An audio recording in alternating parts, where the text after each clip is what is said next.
राधे राधे दोस्तों, आपका मेरे चैनल में बहुत बहुत स्वागत है। दोस्तों, होली से 8 दिन बाद शीतला सप्तमी या शीतला अष्टमी का व्रत रखा जाता है और ये हिंदुओं का खास त्योहार है जिसमें शीतला माता का व्रत और पूजा की जाती है। उसका उल्लेख स्कंद पुराण में भी किया गया है।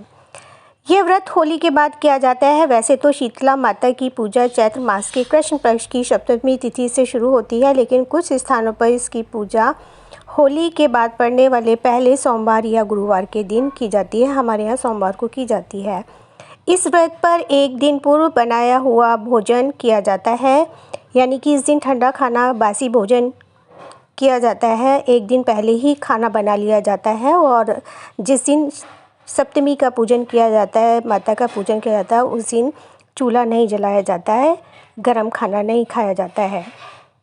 अतः इस व्रत को बसौड़ा, लसौड़ा या बिसियौरा भी कहते हैं। शीतला को चेचक नाम से भी जाना जाता है। ये बच्चों के लिए किया गया व्रत और पूजा है। शीतला माता की पूजा और ये व्रत करने से चेचक एवं अन्य तरह की बीमारियां नहीं होती हैं, इसलिए इस व्रत को बच्चों के लिए ज़रूर करना चाहिए। शीतला सप्तमी का पूजन कैसे करते हैं मैं बताती हूँ।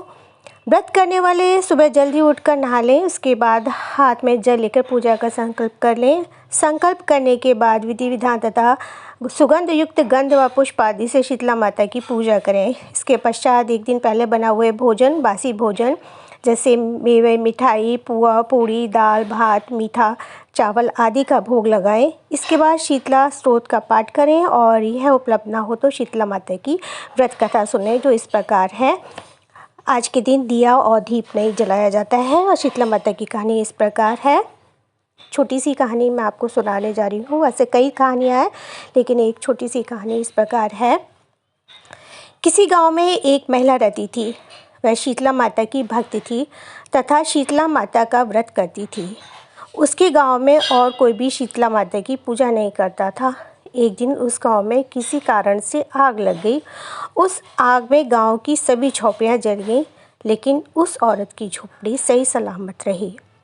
सब लोगों ने से उसका कारण पूछा तो उसने बताया कि मैं शीतला माता की पूजा करती हूँ, इसलिए मेरा घर आग से सुरक्षित है। यह सुनकर गांव के अन्य लोग भी शीतला माता पूजा करने लगे और वहाँ के राजा ने ढोरी पिटवा दी कि सभी लोग शीतला माता की पूजा करें। एक दिन पहले बासी खाना बनाकर होली से 8 दिन बाद शीतला माता का पूजा करें और उनका भोग लगाएं और अपने घर में कोई उस दिन आग ना जलाए। तो ये कहानी इस प्रकार थी। इस कहानी सुनने से शीतला माता प्रसन्न होती हैं और बच्चों को सुख, सौभाग्य, वृद्धि प्रदान करती हैं।